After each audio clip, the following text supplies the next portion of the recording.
మహాభారతం. ఈ పేరు వినగానే మనకు ఎన్నో కథలు, పాత్రలు గుర్తొస్తాయి కదా. ప్రపంచంలోనే అతిపెద్ద ఇతిహాసాల్లో ఒకటి. కాని ఇంత పెద్ద కథ అసలు ఎక్కడ మొదలవుతోంది? దాని మూలాలు ఎక్కడున్నాయి? రండి, ఈరోజు మనం దాని మొదటి పర్వం, ఆదిపర్వంలోకి ఓ ప్రయాణం చేద్దాం. రాబోయే ఆ మహాసంగ్రామానికి పునాది ఎలా పడిందో విడమర్చి చూద్దాం. ఓ పెద్ద ఇతిహాసం అనగానే మనకు రాజులు, రాజ్యాలతో కథ మొదలవుతుందని అనుకుంటాం కదూ. కాని మహాభారతం ప్రారంభం అలా ఉండదు. చాలా భిన్నంగా, ఎంతో ఆసక్తికరంగా ఓ కథలోపల మరో కథలా పొరలు పొరలుగా విప్పుకుంటుంది. ఈరోజు మనం చూడబోయే అంశాలు ఇవి. ఈ 5 ఘట్టాల ద్వారా కురుక్షేత్రం అనే ఆ మహావృక్షానికి బీజాలు ఆదిపర్వంలోనే ఎలా పడ్డాయో మనకు చాలా స్పష్టంగా అర్థమవుతోంది. ఇవి కేవలం అధ్యాయాలు కాదండోయ్, విధిరాతకు వేసిన పునాదిరాళ్లనమాట. సరే, ఇక ఆలస్యం దేనికి, మొదలు పెడదాం. సరే, ముందుగా ఈ ఇతిహాసం అసలు మనకు ఎలా చెప్పబడింది? ఇక్కడో ఆసక్తికరమైన విషయమేంటంటే, మహాభారతం దాని మెయిన్ క్యారెక్టర్స్తో స్టార్ట్ అవ్వదు. వాళ్ల వంశానికి చెందిన కొన్ని తరాల తరువాత మొదలవుతుందన్నమాట. దీన్నే సాహిత్యంలో ఫ్రేమ్ నెరేటివ్ అంటారు. అంటే కథలో కథ చెప్పే పద్ధతి. ఒక పెద్ద కథ చెప్పడానికి దాని చుట్టూ మరో కథను అల్లుతారు. ఓ బాక్స్ లోపల మరో బాక్స్ పెట్టినట్టు అన్నమాట. ఈ టెక్నిక్తోనే వ్యాసమహర్షి ఈ ఇతిహాసానికి ఎంతో చారిత్రక లోతును, గొప్ప అర్థాన్ని ఇచ్చారు. సో, అసలు కథ ఎక్కడ మొదలవుతుందంటే, పాండవుల మునిమనవడైన జనమేజయ మహారాజు చేస్తున్న సర్పయాగం దగ్గర. తన తండ్రి మరణానికి ప్రతీకారంగా పాములన్నిటినీ నాశనం చేస్తున్న రాజు ఒక దశలో యజ్ఞాన్ని ఆపి, నా పూర్వీకులైన కౌరవులు, పాండవుల కథేంటో వినాలి అని అడుగుతాడు. అప్పుడు వ్యాసుడి శిష్యుడైన వైశంపాయనుడు ఆ మహాగాథను వినిపించడం మొదలుపెడతాడు. అంటే ఆలోచించండి, మనం వింటున్నది ఒక కథ లోపల చెప్పబడుతున్న మరో అద్భుతమైన కథ. రైట్, ఇప్పుడు కురువంశం మూలాల్లోకి వెళ్దాం. ఎందుకంటే ఈ మహాసంగ్రామాన్ని అర్థం చేసుకోవాలంటే ఫస్ట్ వాళ్ల ఫ్యామిలీ ట్రీ ఏంటో, దాని గతిని మార్చేసిన కొన్ని ప్రమాణాలను, ప్రతిజ్ఞలను మనం అర్థం చేసుకోవాలి. అప్పుడే మనకు క్లారిటీ వస్తుంది. కథ హస్తినాపుర రాజు శంతనుడితో మొదలవుతుంది. ఆయన కొడుకు దేవవ్రతుడు తన తండ్రి సంతోషం కోసం సింహాసనాన్ని ఎప్పటికీ సేవిస్తానని, జీవితాంతం బ్రహ్మచర్యం పాటిస్తానని ఒక భీకరమైన ప్రతిజ్ఞ చేస్తాడు. ఆనాటినుంచే ఆయన్నందరూ భీష్ముడు అని పిలవడం మొదలుపెట్టారు. కాని ఇక్కడే ఒక ట్విస్ట్. ఆ తర్వాత వారసుడైన విచిత్రవీర్యుడు సంతానం లేకుండా చనిపోతాడు. దీంతో వంశం అంతరించిపోయే ప్రమాదం ఏర్పడుతుంది. ఆ క్లిష్ట సమయంలో వంశాన్ని నిలబెట్టడం కోసం వ్యాసమహర్షి ద్వారా ధృతరాష్ట్రుడు, పాండురాజు జన్మిస్తారన్మాట. భీష్ముడి ప్రతిజ్ఞ అది మామూలు త్యాగం కాదు. అది కురువంశ భవిష్యత్తును శాసించిన ఒక మహానిర్ణయం. ఇక్కడ మనం గమనించాల్సిన కీలకమైన పాయింట్ ఏంటంటే, ఆయన త్యాగం హస్తినాపుర సింహాసనానికి ఒక శక్తివంతమైన రక్షకుణ్ణి ఇచ్చింది, నిజమే. కాని అదే సమయంలో ఒక పెద్ద నైతిక సంక్షోభాన్ని కూడా సృష్టించింది. ఎలాగంటే, సింహాసనాన్ని కాపాడతానని ప్రమాణం చేసిన భీష్ముడు ఆ సింహాసనంపై అధర్మం కూర్చున్నప్పుడు కూడా దానికి కట్టుబడాల్సి వచ్చింది. ఆయన ప్రతిజ్ఞే తెలియకుండానే భవిష్యత్తులో జరగబోయే అధర్మానికి ఒక రక్షణ కవచంలా మారిపోయింది. ఓకే, ఇప్పుడు మనం కథలోని మెయిన్ ప్లేయర్స్ అంటే పాండవులు, కౌరవుల జనన ఘట్టానికి వచ్చేద్దాం. ఇక్కడే ఈ 2 కుటుంబాల మధ్య విధిరాతను నిర్దేశించే చాలా స్పష్టమైన తేడాలు కనిపిస్తాయి. వారి పుట్టుకే వారి భవిష్యత్ వైరాన్ని సూచిస్తున్నట్టుగా ఉంటుంది. పాండురాజుకి ఓ శాపముంటుంది. దానివల్ల అతను తండ్రి కాలేడు.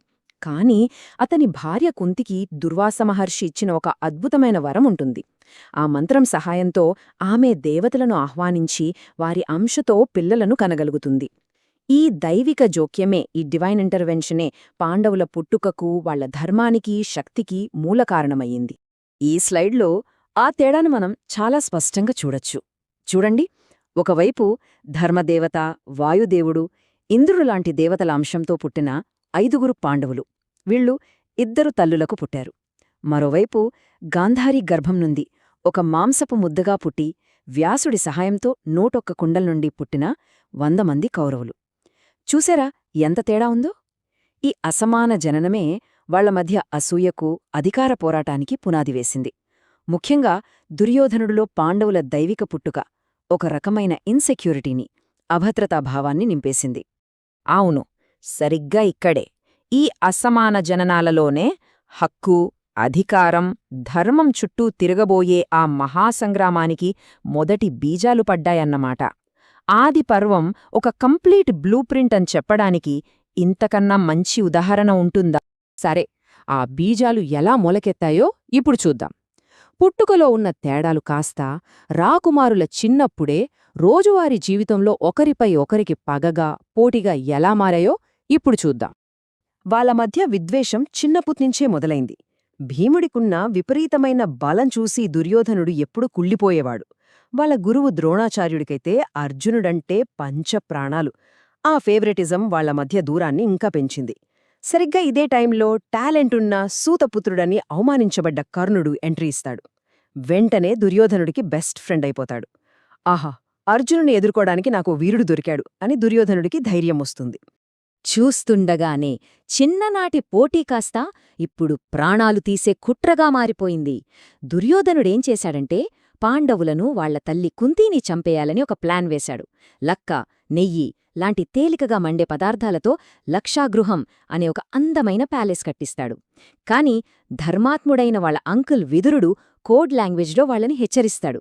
దాంతో పాండవులు ఆ ఇంటికి వాళ్లే నిప్పంటించి ఒక సీక్రెట్ టన్నెల్ ద్వారా తప్పించుకుంటారు. తాము చనిపోయినట్లు ప్రపంచాన్ని నమ్మిస్తారు. ఇది దుర్యోధనుడి క్రూరత్వానికి, పవర్ కోసం ఎంతకైనా తెగిస్తాడనడానికి మొదటి స్పష్టమైన నిదర్శనం. లక్కా ఇంటి నుండి తప్పించుకున్న తర్వాత జరిగిన ఒక కీలకమైన సంఘటన పాండవుల పవర్ని మళ్లీ నిలబెడుతుంది. వాళ్లని అజ్ఞాతం నుండి బయటకు తీస్తుంది. అంతేకాదు, యుద్ధాన్ని దాదాపుగా ఖాయం చేస్తుంది.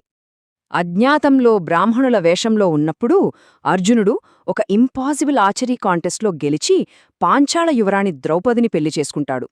ఈ విజయం కేవలం ఒక పెళ్లి కాదండోయ్, అది పాండవులకు పాంచాలరాజు రూపంలో ఒక శక్తివంతమైన రాజకీయ బంధుత్వాన్నిచ్చింది. పాండవులు బ్రతికే ఉన్నారు అని లోకానికి గట్టిగా చాటి చెప్పింది. ఇక చేసేది లేక పెద్దలు శాంతి కోసం రాజ్యాన్ని 2 ముక్కలు చేస్తారు. ఆల్రెడీ డెవలప్ అయిన హస్తినాపురం కౌరవులకు, ఏమీలేని బీడుభూమి ఖాండవ ప్రస్థం పాండవులకు ఇస్తారు. కాని పాండవులు శ్రీకృష్ణుడి సహాయంతో ఆ బీడుభూమిని ఇంద్రప్రస్థం అనే అద్భుతమైన నగరంగా మారుస్తారు. దేవతలు కూడా అసూయపడేంత గొప్పగా. ఇది జస్ట్ ఒక టెంపరరీ సొల్యూషన్ మాత్రమే. ఈ విభజన వాళ్ల మధ్య వైరాన్ని తగ్గించకపోగా ఇంద్రప్రస్థ వైభవం చూసి కౌరవుల అసూయకు మరింత ఆజ్యం పోసింది. సో ఫైనల్గా మనమేం చెప్పొచ్చు అంటే, ఆదిపర్వం కేవలం ఒక బిగినింగ్ కాదు, అది రాబోయే మహాయుద్ధం యొక్క మొత్తం జెనెటిక్ కోడ్ లాంటిది. ప్రతి గొడవ, ప్రతి స్నేహం, ప్రతి శాపం, ప్రతి వరం అన్నీ చాలా పర్ఫెక్ట్గా ఇక్కడే సెట్ చేయబడ్డాయి. రాబోయే కథకు కావలసిన ప్రతి పాత్ర, ప్రతి సంఘటనకు ఇక్కడే పునాది పడింది. మరి ఇంత సంక్లిష్టమైన ధర్మం, అధికారం, విధి అనే వలయంలో చిక్కుకున్నవాళ్లకే అసలు యుద్ధం జరగకుండా ఆపడం సాధ్యమేనా? లేక ఆదిపర్వంలో వేసిన పునాదులే యుద్ధాన్ని ఒక తప్పనిసరి ముగింపుగా మార్చేశాయా? ఇది నిజంగా మనల్ని ఆలోచింపజేసే ప్రశ్న.